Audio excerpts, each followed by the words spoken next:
অনেক দিন আগের কথা। রংপুর নামে ছোট্ট একটি গ্রাম।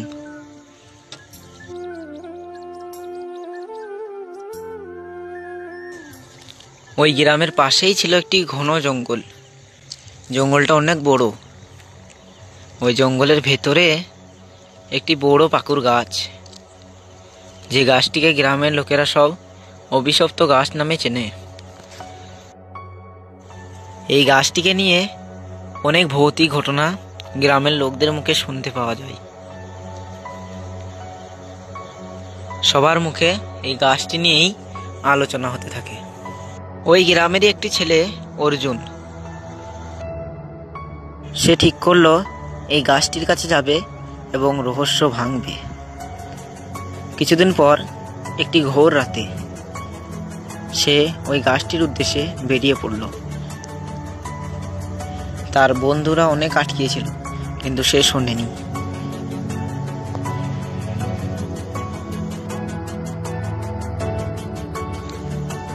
সে ভাবছে এই গাছটির রহস্য আমি ভাঙবই, তাতে যাই হয়ে যাক। জঙ্গলটি দিনের বেলায় যতটা ভালো, রাতের বেলায় ঠিক ততটাই ভয়ানক।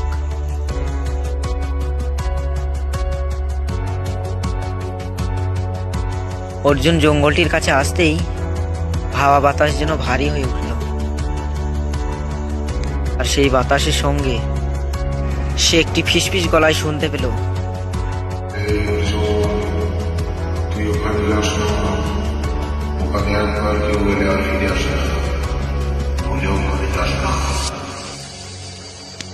অর্জুন কথাটা শুনতে পেল ঠিকই, কিন্তু সে সেটাকে মনের ভুল ভেবে আবারও হাঁটতে লাগলো জঙ্গলের পথে। অনেকক্ষণ হাঁটার পর সে ওই পাকুর গাছটির কাছে পৌঁছে গেল। পাকুর গাছটিকে দেখে যেন গা ঝমঝম করে উঠছিল। সে সাহস করে পাকুর গাছটির কাছে চলে গেল।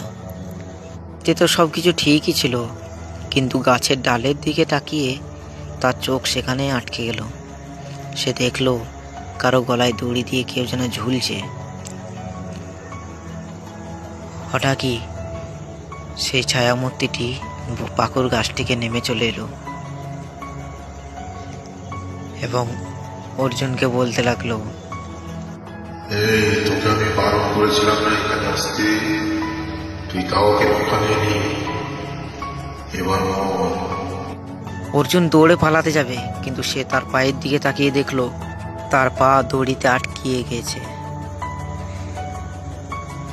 এবং সেই গাছের ডাল থেকে তাকে টানতে শুরু করলো।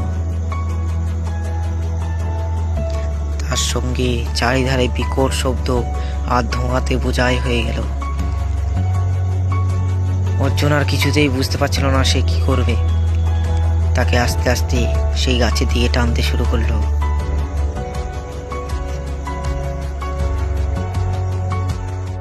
তারপর সেই পাকুর গাছের ডালের সঙ্গে তাকে ফাঁসির মতো আটকিয়ে দিল।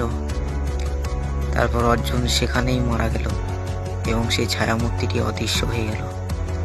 তারপরের দিন সকালে গ্রামের লোকেরা জানতে পেরেছে এবং দেখতেও পেরেছে যে অর্জুন সেখানে মারা গিয়েছে, কিন্তু কেউ তার লাশটাকে গ্রামে নিয়ে আসেনি। সেখানে যেতে সবাই ভয়ে কাঁপছিল, কেউ সেখানে যেতে চাইল না। 2 থেকে 3 মাস পর অর্জুনের লাশ সেখানেই কঙ্কাল অবস্থায় রয়ে গেল। অর্জুনের লাশটাও গ্রাম থেকে কেউ নিতে এলো না।